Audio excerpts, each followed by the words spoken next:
Prime Minister, thank you. This, as Mike pointed out, this could not have happened without you, and we're very grateful. Thank you. We will take a look perhaps at China and America first, but then we'll come back to the idea of Singapore as a role model. And just so people know, we will have questions from the audience at the end.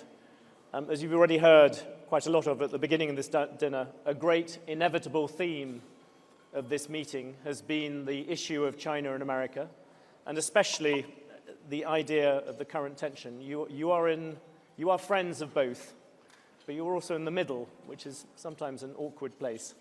And I wondered, how much do you think this is just a trade dispute, and how much is this a symptom of a broader breakdown? Well, I think there certainly are trade issues which need to be addressed. China entered the WTO around 2000. At that time, they were 4% of the world GDP. They are now 15%.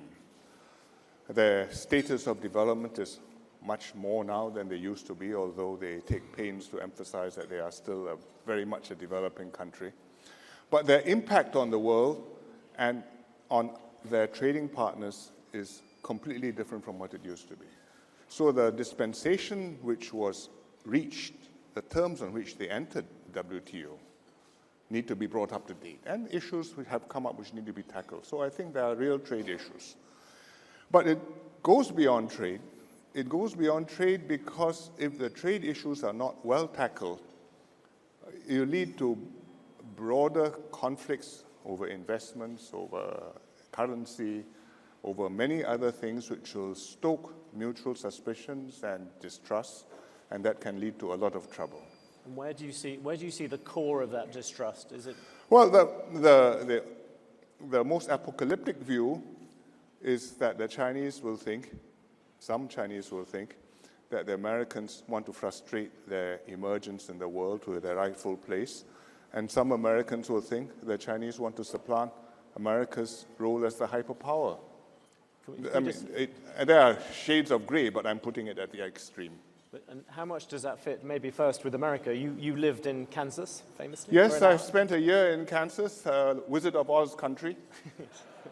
But is it's quite a remarkable experience. First, you meet people who are warm and the salt of the earth and what America is mostly made of. But secondly, you realize how far away the rest of the world is, including the two east and west coasts. Yes, and China much further. China much further. In those days, the Soviet Union equally far away, and yet not irrelevant because the farmers sell to them. And do you think that America that you know, do you think that America is determined to stop China becoming the world's biggest economy? I don't think that it has reached that point. I don't necessarily think that for the mass of Americans, China is a top item on their agenda or in their mind share. But I think that if the issues are not well handled, you could lead to very strong stereotypes being formed of one another, which will have policy consequences. There are a lot of people here from America who may have a sort of, I suppose, a sense of trepidation about China. And it strikes me that Singapore has always played an outsized role in China's development. I remember coming here in 2010 to see you and your father, and then the meetings being delayed suddenly by a couple of days because a then, to me, unknown man called Xi Jinping had just been joined the military commission, which made him the heir apparent in China. And one of the first things he wanted to do was to come here and see you and your father. So you have played this role in China's development. Which way do you see China going? I think you overstate our role. They see us as a bonsai tree model of what China is.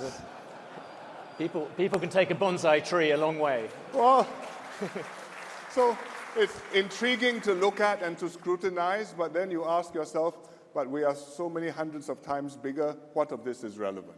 And hopefully some ineffable essence of it is useful to them, and they take it back and transmute it, and it may take root in China.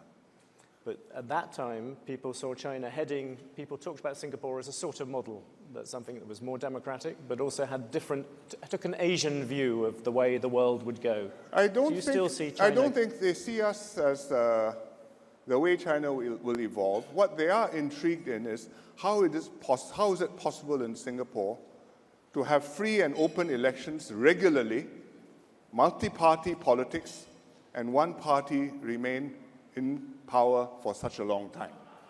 It's strange, that. And it is strange, and it is not a given outcome for Singapore either. But just pushing you a bit on China, which way do you, if you look forward to China, say 10 years from now, what kind of China do you see then? I think the economy will have to develop considerably more. Their engagements in the region will be even more significant than now. Already they are the biggest trading partner for nearly all the countries in Asia, from Japan to Korea to the ASEAN countries to Australia, New Zealand. All the countries, including all the American allies. So they are a big fact in the world for us. And all of us would like to see China prospering and us prospering with it. And we hope that will be the case 10 years from now. The Chinese will emphasize to you that they face many domestic issues, not least of which is income inequality between the rich and the poor people and the rich and the poor regions. And they have to make some considerably difficult reforms, economic and social, and even political updating, in order to keep on course so that we can continue to see an exponential trajectory. And you talked about their domestic priority, but you are also I think you just become chair of ASEAN. We have been chair this year, yes. But you look at all the countries of Southeast Asia, they face to some degree, I was talking to somebody earlier, they face some degree of choice about which side they might be seen on, or are they all trying to stay in the middle? No, it depends. The countries have different strategic perspectives. If you are in Indochina, for example, I think China will loom very large, but the responses will be different. Vietnam is trying to maintain an independent position. The Cambodians or the Laotians will see China as a very big source of aid, support, cooperation. The Thais will be very careful to make friends with all the powers that be, and China will be one of the important ones. If you look at countries which have issues with China, for example, over the South China Sea, Philippines, Malaysia, Brunei, it's more complicated, but neither do they wish to collide because they know that it's a broad account and there are other things to take into consideration. If you look at Singapore, we have no stake in the disputes in the South China Sea, but we do have an interest both in China's prosperity and stability, as well as in the region's openness and security. And that depends on both China and the United States. Do you worry at all about the rivalries, the bigger rivalries, spreading into smaller ones? I look at Southeast Asia, and you have some disputes with Malaysia, you have some with Indonesia, there's a nasty election going on. Neighbors are never without complexities. Even America and Canada have interesting conversations from time to time. So it is not surprising. We have been born to be here. This is what God gave us. And they gave us this, they gave us our people, they gave us our neighbors. We don't choose our neighbors. We are blessed with two bigger than us, and we get on well with them. But all the generally. same, generally. There will always be issues which will come up, and we have to deal with them, and in a way which is constructive, win-win, and respects the core interests of both countries. But the fact you've just had one election in Malaysia and we've now got this one coming up in Indonesia, yes. is that a big factor in the way you see this particular region? Well, elections happen every 5 years, so each time we look at the outcome. In Malaysia, the outcome was a surprise for many Malaysians, and I think many Singaporeans didn't expect it too. But we will work with Dr. Mahathir and his administration. We've worked with him before when he was Prime Minister. In Indonesia, we have had a good relationship with a series of Indonesian presidents, Megawati, SBY, Mr. Yudhoyono, now Mr. Jokowi. And if he's re-elected, we will continue. If somebody else is elected, well, we will develop a relationship with him. Does it strike you, though, that many people might have thought that at a time when you have this sort of superpower tensions, you might expect those slightly smaller countries to begin to kind of form closer alliances, whilst to some degree you seem to be bickering a slightly more? No, there's some of that. There's some of that. It would be less than candid if I said that ASEAN is impervious to gravitational and tidal forces, and different countries in ASEAN feel them differently.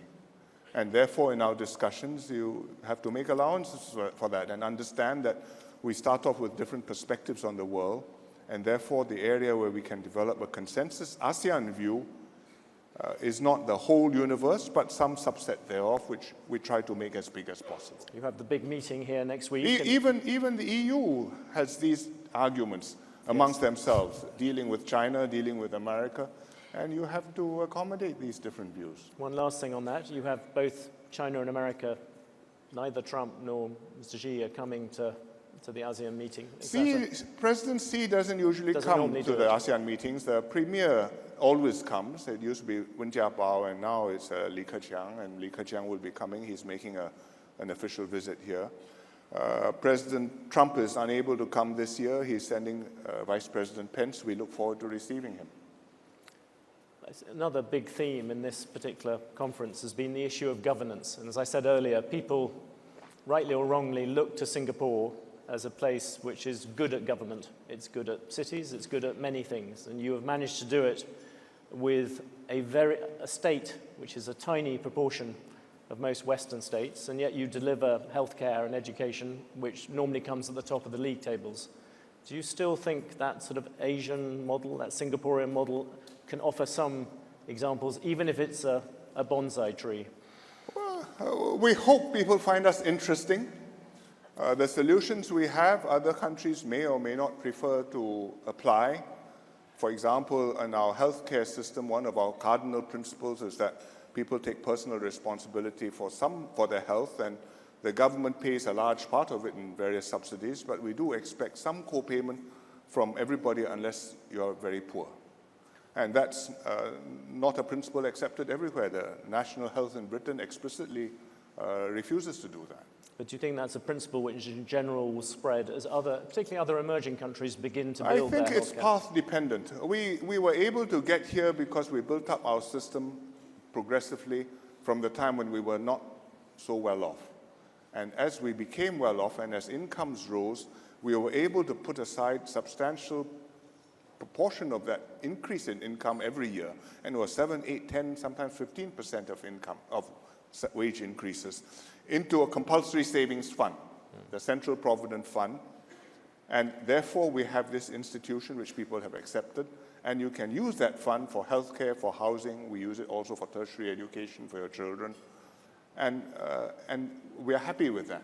If you haven't built that up during a long period of development, and overnight you say, I'm now going to hypothecate 1/3 of your income and put it into a compulsory savings fund for your old age so that you will not retire poor, I think a lot of people will get angry with you straight away. What about education? If you look at education, the thing which strikes me about Singapore's example is how relatively easy, or not how unstructural it is. You tend to just fire bad teachers and promote No, we good don't ones. just fire bad teachers. We counsel them, we train them, we improve them, and finally, if it can't be helped, we'll encourage them to find something which suits them better. Yes. But that is an unusual... That is still an unusual thing, certainly. No, in the I think United you have States. to hold people responsible. Otherwise, how do you know they're working or not working? We didn't start off like this. We began with a system where you joined as a teacher, and then you were on a scale. And every year, your wages would go up a certain proportion. And then at certain points in your career, some inspector of education will come and sit in on your class and say, well, you can cross the bar. And then you'll keep on being elevated gradually until you retire. And it worked like that for a long time, and I think there were a lot of good teachers under that system, but it wasn't really a fair system or one which got the best out of them. So eventually we were able to reach the point where we had proper promotions, we had proper career advancements, and we were able to develop the teachers, not just pay them and sack them, but develop the teachers so that you can become a master teacher, you spend your lifetime in a classroom, you have a passion for it. You can become an educational leader, you can become a head of department or a principal of a school or principal of a cluster of schools. Or you can be a specialist and you develop curriculums and you write textbooks and you follow your passion and we will invest in you and you can do a master's, a PhD. And we want people who are passionate to do this. But doesn't it surprise you? Every single government I've spoken to around the world sends people to Singapore to come and look at this, and then they don't copy it. Well, you've got to persuade your teachers' union to agree. Yes, that's... And you've also got to persuade the public to accept a system where the government takes a very leading role, and in many countries it's diversified. In America, the counties look after the education system, so you may or may not have the resources to do this. Some people, when they look at Singapore, they give it all this credit on government, but they do point out that you have got an aging population, and you've now got at least a little bit of an immigration problem. Is that? We have an aging population. Our median age is now 41 and growing. And if you look at the proportion of people who are 65 and above, we are now maybe 1 in 7. By 2030, we may be 1 in 3, something like that. So on the one hand, we are growing older. On the other hand, people are healthier and are able to work longer. So I don't think living shorter is a good solution. The other part of that is to have a relatively tough government that is prepared to tell people to work longer. No, we can't tell people to work longer. I think people naturally wish to be able to work longer, provided the incentives are there and the encouragement is provided, and you make it feasible. One of the things we do, and one of the ways we have intervened is we have a subvention to employers for the older workers to encourage them to keep them on the payroll. And the subvention goes to help to pay for their compulsory CPF savings. And therefore, it lessens a burden on the employers. It gives the workers an incentive to keep on working. And I think they're happy to keep on working because they keep active, they're doing something useful, and it keeps them mentally alert. And immigration? Immigration is a vexed subject in every country. It's partly economics. People feel worried about whether their jobs will be will be supplanted, or maybe at least their incomes will be affected. But it's more than that. There's also a sense of identity and what sort of society you're in, and whether these are familiar faces, familiar sounds, familiar customs or not. And it's very difficult to not have those issues arise. We have a large foreign worker population here. They are 1/3 of our workforce, which means for every 2 Singaporean workers, there's 1 foreign worker in Singapore. He could be running a bank, he could be a construction worker, he could be a cleaner on the streets.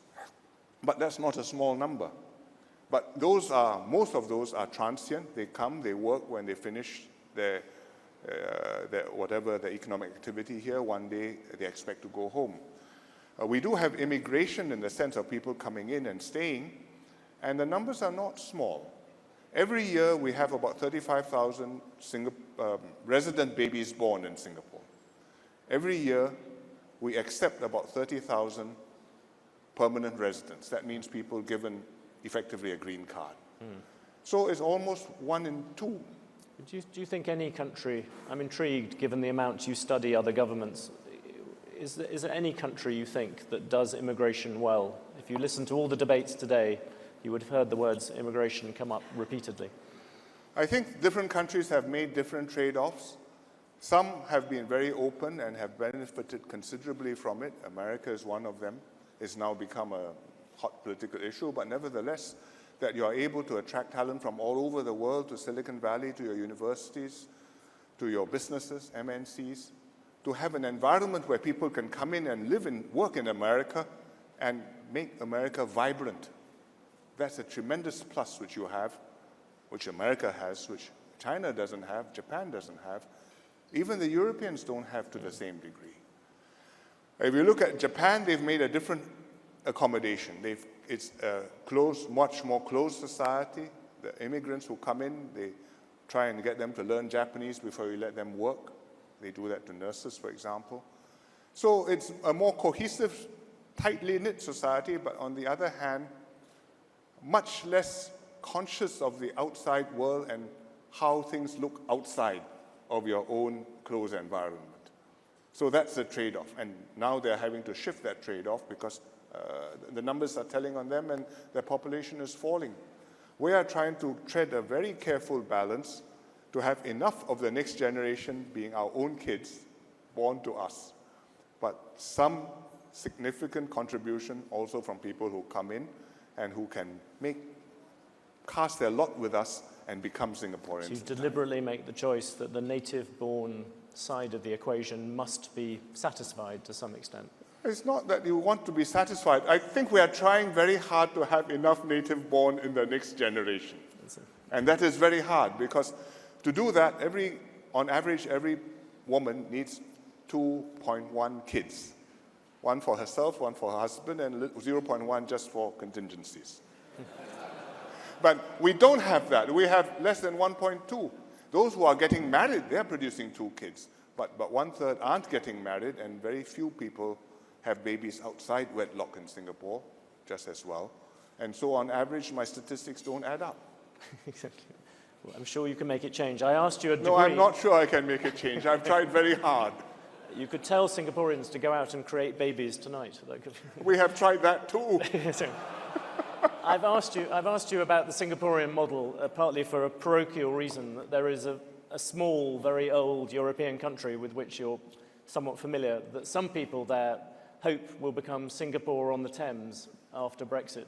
I don't think you will have... Do you have any views on that? No, I don't think you'll have London by the Merlion. Yes. It's not possible. I think we are very different. You should explain that the Merlion is the symbol Merlion is just down the coast from here at the mouth of the Singapore River. Is an icon of Singapore. And travelers come here, and this is one of the things you see, it's what Singapore is. I don't think Singapore can become like London, or London can become like Singapore. The histories are completely different. We are small. We are in the middle of a very open and very, how shall I put it, an environment which is much less predictable even than Britain's environment in Europe. Britain has developed a system of state welfare, of government role in the system where the government accounts for 40–45% of the GDP. The Singapore government accounts for 16% of the GDP, maybe 17%. So to say that you're going to become like Singapore, are you going to give up 2/3 of your government spending and state pensions and national health? We trade with the EU. They are a significant partner to us, highly valued, maybe about 20% of our trade. Britain has the EU with 70% of your trade. So unless you tow that sceptered isle over here, that sounds a very polite way of saying that Singapore on the Thames is a pipe dream that will never happen. You will have to find a different way to prosper, having made the decision to leave the EU. But I don't think, and maybe if you look at Singapore, you might think there's some ideas you can use, and we hope so. But I don't think you can take one society solution and just plonk it on a different society. Would you do a trade deal with the new independent Britain? Yes, we would. In the first instance, we will do what the jargon now calls a short-form deal, which means whatever we have with the EU, we will port over, and we will continue to let it apply with Britain for some time, because basically not much will have changed in Britain's circumstances domestically, until such time as we can work out a more substantive agreement with Britain, which in due course we hope we will. Can I ask you a bit about your own future and what happens? You've had a very good year. You've had the Kim-Trump summit. You've had all these, this conference. You've been the star of Crazy Rich Asians. There's a whole variety of things that has been good for Singapore. I don't think they give us delusions of grandeur. The Kim-Trump summit, they were looking for a venue which both sides could trust and rely upon to deliver. Don't knock that idea. It worked with us as well. Well, and they came. So we're happy that we hosted the summit. We hope it makes some contribution to peace and reconciliation in the Korean Peninsula. Results really yet to be seen. Crazy rich Asians have nothing to do with us. We don't live like that. And I think it would be disastrous if Singaporeans get the idea that that is the way we ought to live. But all the same, you are having a good year. Next year is Raffles, the 200th anniversary of Stanford Raffles coming here. Yes. Why not? Would that be a reason to bring the election forward? You have the possibility of an election in 2021. It's always possible. There are many reasons to bring elections forward or not. So we'll see. You're learning the art. Can I ask you, one last thing on yourself. You've talked about not going on beyond 70. You're 60 yourself. I'm 66. 66, I'm sorry. And but you've been in politics, your father's in politics. Are any of the next generation of Lees thinking about it? And would you recommend politics in the modern age to anybody? Well, none of them have shown any interest in coming into politics, of my sons or daughter. I mean, they're entitled to, but I don't think it is likely that they will feel the same compulsion which I did, that it was something which you had a duty to do. I mean, they have their own responsibilities and careers, and I'm sure they will be good Singaporean citizens and make contributions in their own ways. But I think it would be unkind for me to add more burden on them. It's difficult enough for them carrying my name. But do you think the job of even running a country as orderly as Singapore has got much more difficult over the 14 years that you have done it? I think it becomes more complicated. Certainly the social media makes things very different. And it's not just that you have more news going around, but you have more fake news, and you have opinions which can overnight crystallize, and it may or may not be based on fact. And suddenly you are having to react to them. It's ridiculous. I mean, one night you go to sleep, all is well. Next morning, somebody's overreacted to a rumor. Hundreds of thousands of people have become agitated. And then you've got to chase your tail to put it away. And it's a completely different kind of environment. And we were thinking about a long-term plan, and to stay on course, you have to be able to deal with all these buffetings which will beset you ceaselessly. But does that make long-term strategic thinking much, much harder for politicians of any sort? I think it will certainly leave you less time to think what your long-term intentions will be. It also makes it harder for you to get people to focus on the long term and to believe that, in fact, you have a workable scheme to get from here to there. Because every day you are chasing a new rabbit. Prime Minister, I said we would offer to the floor the chance to ask questions. I think you will put your hand up and there's a paddle and microphones to ask the questions.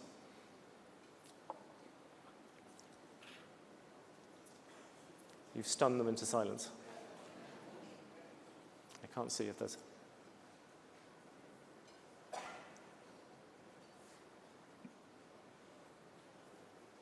I think there's a hand at the back.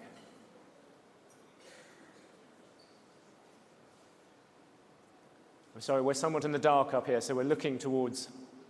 There's somebody pointing, I think.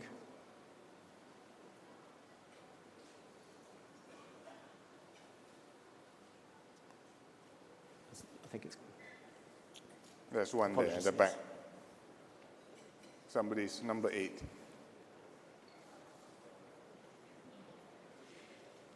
Thank you so much for this conversation. Mina Al-Array, the Editor-in-Chief of The National from the United Arab Emirates. I just wanted to ask you, we've had so many conversations today about the changes, the disruptions that are coming with technology. You've alluded to social media and the changes in terms of the media landscape. How can you do long-term planning when there's leapfrogging with technology going ahead? Especially, what would be your advice for young people who are thinking about their career choices with this disruption? Thank you. I think you can only plan in broad terms where you want to go and what are the major pieces which you want to put in place. And then you have to leave a lot of space for the economy to develop, for people to pursue their passions, and for technology to unfold. But you do have to do things with a long-term perspective. For example, education is a long-term venture. We don't know what jobs they'll be doing 10, 20 years from now, but we do know that we have to enable people to not only to do the 3 R's, reading, writing, and arithmetic, but basic skills of analysis, basic skills of understanding the world, science, maths, and to be able to make sense of what's happening around them and to relearn things as they go along. That's one thing which you must do over the long term. I think if you're looking at national issues, if you're putting into place social safety nets, you also have to plan long term. For example, healthcare. To build up a healthcare system takes years. To plan ahead and have healthcare financing so that when people grow old, you'll be able to provide for their needs. That's a long-term requirement. Then if you're talking about physical infrastructure, that's another thing which you need to do whatever happens in the world. You need to build an airport which is on a different scale from what you have. You want to rebuild your city so that 100 years from now, Singapore doesn't just look like a museum piece. Or you must start planning now and implement over 50, 70, 100 years. These are things which you have to do even though you don't know which way the world necessarily will go. You don't know whether there'll be war or peace. You don't know how fast climate change is going to hit us. But you can't say, therefore I sit down and, well, I'll just think about next week and next year. And we have to get our people to think in those terms and to realize that even as we deal with immediate issues, which are pressing, for example, whether jobs are going to be lost, whether people have to find new vocations even within the next 3, 4, 5 years, that we have to think longer term because we have to think for our grandchildren and for our great-grandchildren. Otherwise, when it comes to their generation, they will not remember us kindly. I think the lady was asking a little bit about industrial policy, which is another thing. Industrial policy is, that's harder to think, to do very, very long term. But I think there are certain things which you can do to build up. For example, 15 years ago, we started to invest in biomedical research. And we built up the capabilities. We brought in scientists. Many of them were from abroad. We started training our own scientists, sending people on degree programs, PhD programs, building up research institutes, bringing in companies which were in biomedicine, some pharmaceuticals, some others doing biomedical devices. And over 15, 20 years now, I think we are beginning to see results. I wouldn't say we've got full payback, but it is showing results, and it shows that you have to have a certain patience and persistence, persevere, and adjust as you go along. And eventually, you get something. It's not so easy to say what the next big thing will be. I mean, people talk about AI, they talk about blockchain, and you get all kinds of buzzwords which come up and catch the wind nowadays.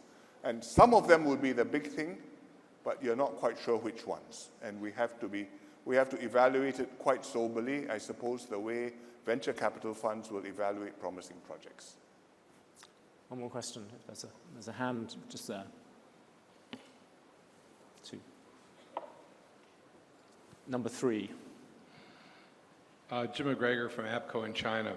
We've been having quite extended conversations here about the US-China trade war, how to bring this to some kind of a close that works for both sides and also prevents a lot of problems for economies and populations around the world.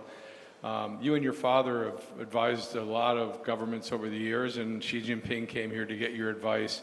If Donald Trump and Xi Jinping were sitting at that table in front of you, what would you tell them to do to fix this? I would be very hesitant to be at such a table.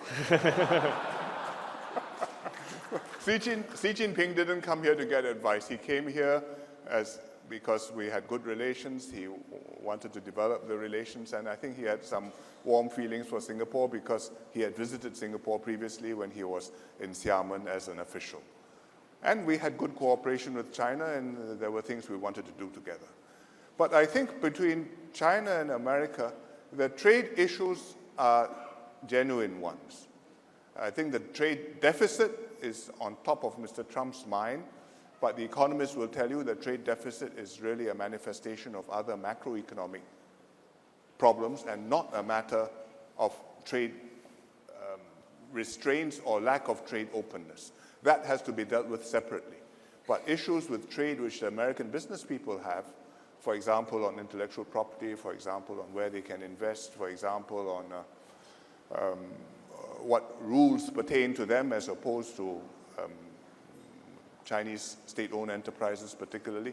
These are things which can be put on the table and discussed, and something can be worked out. Trade negotiators are skilled at doing this, and they make a living of this.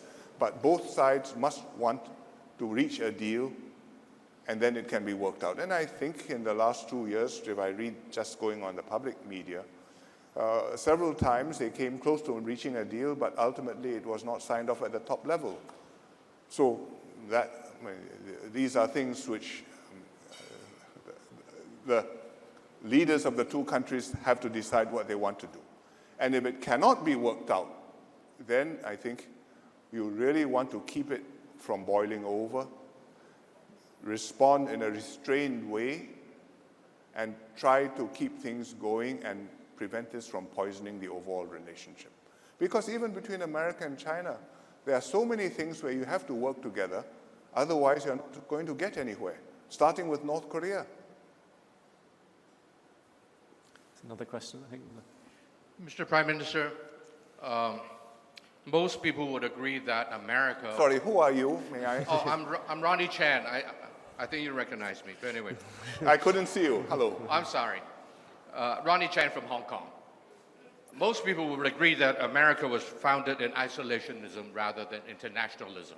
The fact that America is internationalist, it's just because it has been so in the last 70-some years. But you have Monroe Doctrine. They didn't join the League of Nations. Up to today, they still don't pay the United Nations dues for 20-some years. Nobody dared to say a word. And then in the last 20, 30 years, it seems that America is going back to that habit.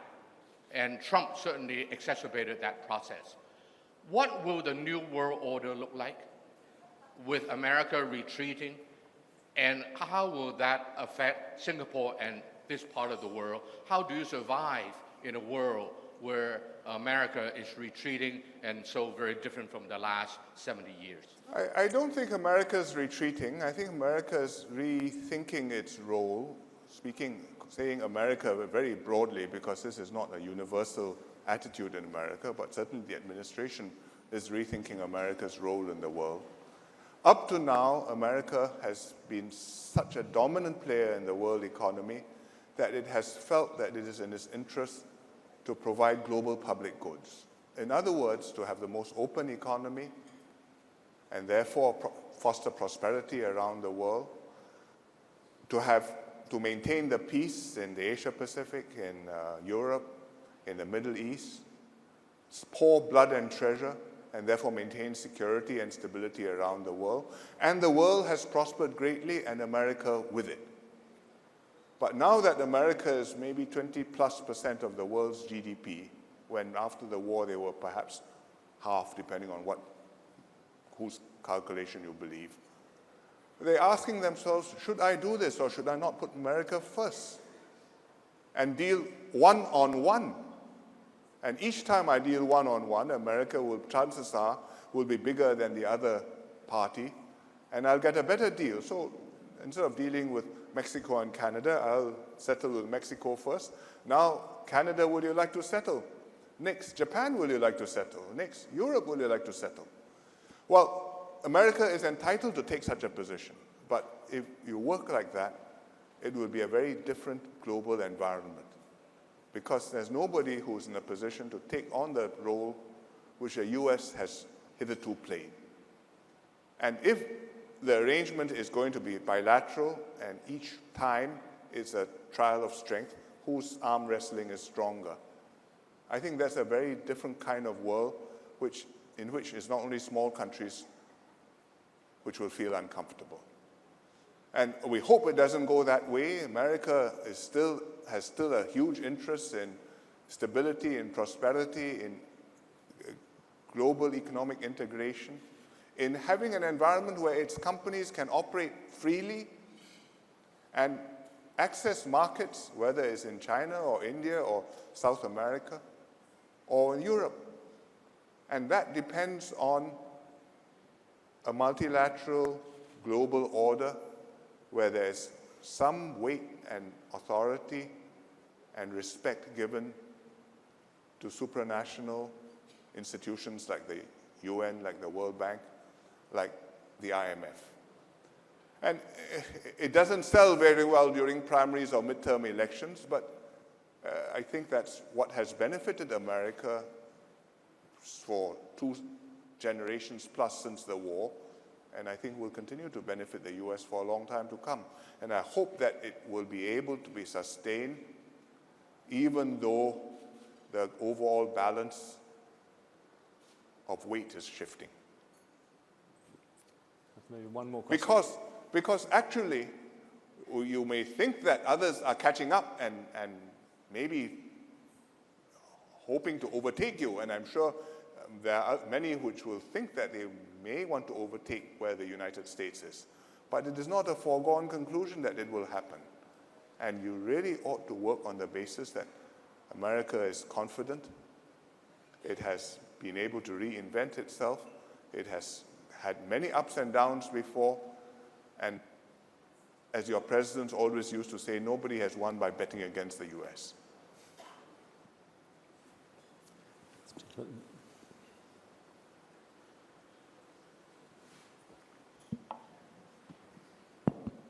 First of all, I introduce myself, Douglas Xu, from Taiwan, Far Eastern Group and Asia Cement. I have met you many times before. Hello, Douglas. Thank you for participating.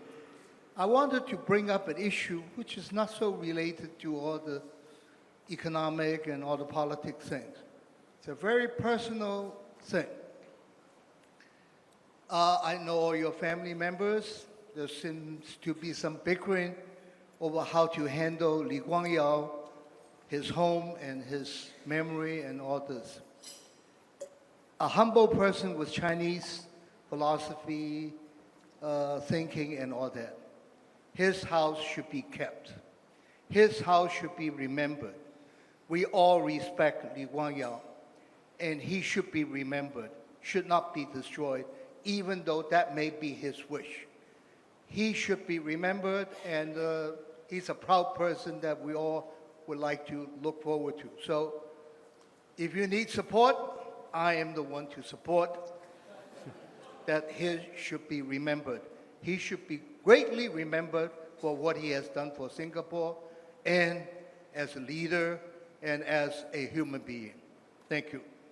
I don't know, you don't have to answer any of this. Well, dream question. No. But I just wanted to say my 10 cents. Well, thank you. Thank you for more than 10 cents.